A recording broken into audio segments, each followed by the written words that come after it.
नमस्कार दोस्तों, मेरा नाम अकरम है और आप देख रहे हैं मेरा हिंदी यूट्यूब चैनल। आप सभी साथियों से आशा करता हूं कि मेरे चैनल को सब्सक्राइब करें और साथ में बेल आइकन की घंटी को दबाना ना भूलें, ताकि मेरे नए वीडियोस आप लोगों की सेवा में उपस्थित होते रहें।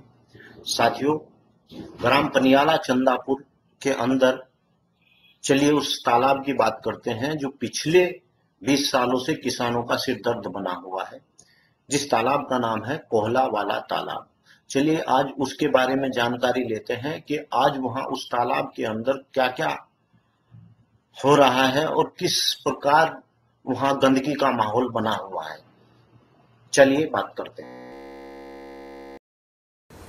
देखिए किस प्रकार से इस तालाब की कितनी चौड़ाई है, और वो जो दिखा रहा था मैं आपको, ये देखिए जितना जूम कर रहा हूँ, ये सामने रुड़की शहर है और ये देखिए उसकी आबादी दिख रही है। शहर से जिस प्रकार से नाला इस तालाब के अंदर डाला गया है, ये अवैध तरीका है। जबकि यह नाला पाडली और रुड़की और झबरेड़ा विधानसभा, तीनों विधानसभा की एक सरहद मिलती है, जिस पर यह है कोहला वाला तालाब, जो लगभग 100 बीघे का है, जिस पर यह है तालाब है।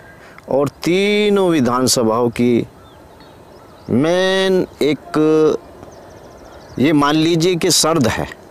ये रहीमपुर गांव है, देख रहे हैं आप। इस गांव के अंदर पानी घुस जाता है और लोगों ने पहले बताया था कि गांव के पशुओं ने इस तालाब का पानी पिया और पानी पीने से बहुत से पशु बीमार हुए और मर गए।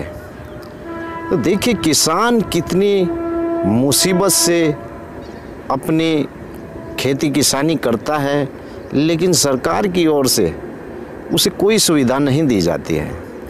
और ये रहीमपुर गांव है और यहाँ से ये, हाँ एक बात और बताना चाहता हूँ, लगातार सरकार इस तालाब का एक पट्टा जारी करती है और पट्टा यहाँ के कश्यप समाज को दिया जाता है 10 सालों के लिए। लगातार सरकार के अधिकारी यहाँ से इन लोगों से पैसा ले रहे हैं और मछली पालन, हाँ तो इसके अंदर मछली पालन किया जा रहा है। मेरी उस भाई से बात हुई, उसने बताया कि हमने यह तालाब पट्टे पे ले रखा है, लेकिन पिछले 5 सालों से तो फसल जो उसकी मछली पालन की जो भी इनकम है वो नहीं हो पाई है। उसने बताया है कि शहर से जितना भी गंदा पानी, सर्फ का पानी जो आकर इस तालाब में डलता है, उस केमिकल की वजह से इस तालाब की सारी मछली मर जाती है। उन्होंने बताया कि अभी 80,000, ये रेलवे स्टेशन है, आप देख रहे हैं, ट्रेन जा रही है।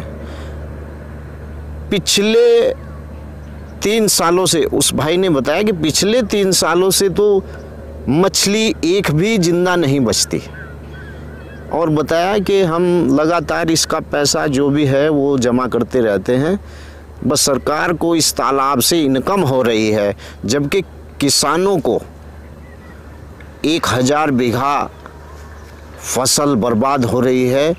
और लगभग 300 किसान ऐसे हैं जो इस तालाब के आसपास, जिनकी भूमि लगी हुई है इन 15 गांव के अंदर।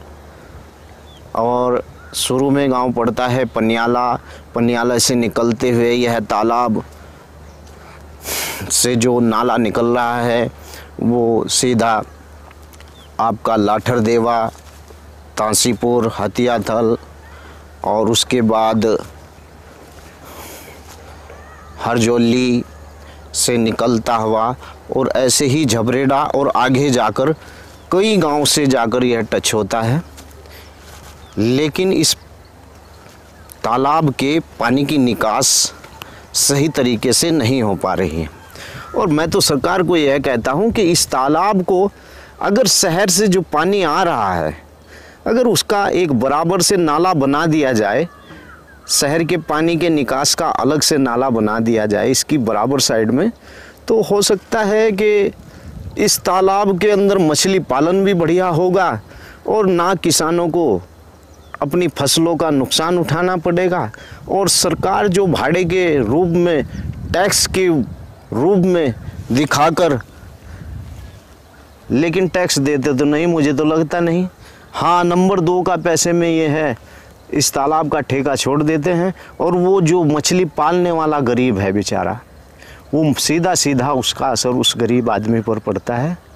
उसने बताया कि जैसे कि 2 सालों से उसे मछली में कोई भी फ़ायदा नहीं हुआ, शहर से आने वाला पानी लगातार उसकी मछलियों को मार रहा है। तो चलिए साथियों, अब देखते हैं इस नाले से जो निकला हुआ है, जो इस तालाब के अंदर से नाला निकला हुआ है और पनियाला और 15 गांव को जैसे टच करता है, उस पर जाकर देखते हैं कि इसकी जो इस तालाब से नाला निकला गया है उसकी क्या चौड़ाई है और किस तरीके से, किस हालत में वह है। तो चलिए आगे देखते हैं। हाँ तो साथियों, जैसा मैं बता रहा था, यही वो कोल्हा वाला तालाब है जिससे यह नाला, जिसके बारे में मैं अभी बात कर रहा था, यह नाला आ रहा है। आप देखिए इस नाले की हालत क्या है, और सफाई भी काफ़ी दिनों से इसकी नहीं हो पाई है। इस नाले के अंदर से मुश्किल है पानी का गुजरना। और कई बार मुझे उस भाई ने बताया जिसने इसके अंदर मछली पालन कर रखा है कि उसने खुद अपने पैसे से इसकी सफाई कराई है, लेकिन फिर भी पानी यहाँ से नहीं निकल पाता, क्योंकि शहर से आने वाला पानी की काफ़ी ज़्यादा मात्रा में पानी आता है और यह नाला की लगातार सफाई नहीं हो पाती। और यही कारण है कि यहाँ से इस तालाब का पानी नहीं निकल पाता है। और यह केमिकल रहित पानी, आप देखिए, मैं आपको दिखाता हूँ दूसरी ओर से, ये दूसरी ओर को निकल रहा है। और यह नाला लगभग 15 गांव इसके किसान कभी पहले ब्रिटिश शासन के दौर में इस तालाब से सिंचाई करते थे लोगों को इस नाले के लिए, लेकिन किसान बर्बाद हो रहा है। चलिए एक साथी से बात करते हैं, कितने दिन पहले इस नाले की खुदाई हुई थी और कितने परेशान हैं वो यहाँ से। चलिए बात करते हैं।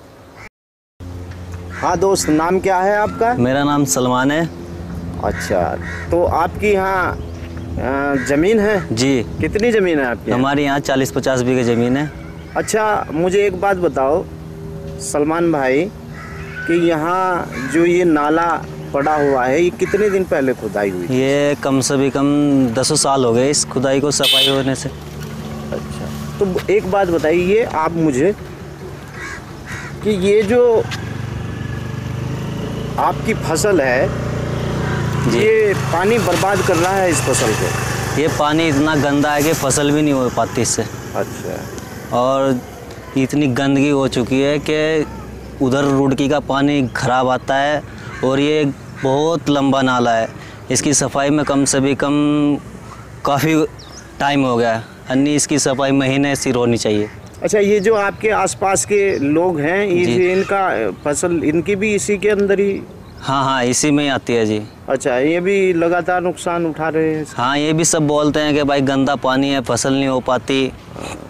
इस वजह से विधायक के भी पास गए और जाते ही रहते हैं बहुत से ज़्यादा अगर, तो कि सब यही कहते हैं कि भाई कराएंगे और नहीं करा पाते। ठीक है सलमान भाई। तो जैसा कि आप लोगों ने मेरी इस वीडियो के माध्यम से देखा कि कोहला वाला तालाब के अंदर किस प्रकार से गंदगी शहर के अंदर से आ रही है, जबकि हमारे बुजुर्गों का कहना है कि यह तालाब ब्रिटिश शासन के समय में बनाया गया था और उसका केवल एक ही मकसद था कि दूसरे गांव के लोगों को और किसानों की भूमि को सिंचित किया जाए। बरसात का पानी उसके अंदर इकट्ठा होता था और लगभग जिस तालाब की हम बात कर रहे हैं, जो आज भी ग्राम पंचायत पनियाला चंदापुर के रकबे में के अंदर आज भी 100 बीघे का यह तालाब है, जिसका 20% हिस्सा ग्राम पंचायत रहीमपुर की एरिया में जाता है और 80% हिस्सा ग्राम पनियाला चंदापुर के एरिया में आता है। तो साथियों, मेरा आप लोगों से निवेदन यही है कि आप लोग सब मिलकर, और जितना यह नुकसान हो रहा है, हमारे ग्राम पंचायत के जितने भी किसान भाई हैं, सब लोग मिलकर इसके लिए एक आह्वान उठाए और इस तालाब को या तो एक टूरिस्ट स्थान बना दिया जाए। 100 बीघा जमीन थोड़ी नहीं होती है। तो साथियों, मेरा सिर्फ आप लोगों से यही मकसद है कि मेरी इस वीडियो के माध्यम से आप लोग इस पर सोच विचार करें और चर्चा करें। धन्यवाद। मेरा चैनल देखना ना भूलें और मेरे चैनल को सब्सक्राइब करते रहें। आपका छोटा भाई राव अकरम। और मैं भविष्य में ऐसी ही विकास के नाम पर, जो हमारे गांव को विकास के मध्य ले जाती हो, ऐसी ही वीडियो आपकी सेवा में उपस्थित करता रहूंगा। धन्यवाद।